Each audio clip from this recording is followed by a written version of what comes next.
मित्रांनो, आयुष्यात प्रत्येकाच्या मनात दोन शक्ती सतत चालू असतात. एक गोष्ट सांगते.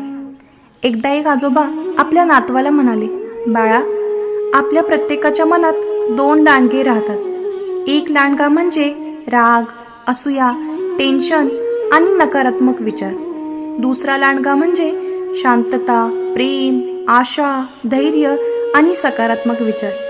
नातवाने आश्चर्याने विचारले, आजोबा, मग यापैकी जिंकतो कोण? आजोबा शांत हसले आणि म्हणाले, ज्याला तू खाऊ घालशील तोच जिंकतो.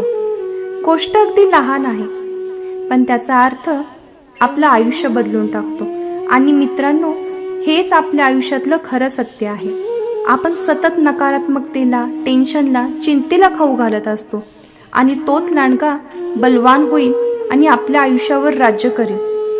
जर आपण आशेला, धैर्याला, प्रेमाला आणि सकारात्मकतेला रोज खाऊ घातलं तर आयुष्य सुंदर होईल, हलकं वाटेल आणि कोणतीही अडचण छोटी भासेल. म्हणून पुढच्या वेळेस जेव्हा मनात विचारांचं वादळ येईल तेव्हा फक्त स्वतःला एक गोष्ट विचारा, मी कोणत्या लांडग्याला खाऊ घालत आहे? आणि तुमचं उत्तर तुम्हाला स्वतःला भेटेल.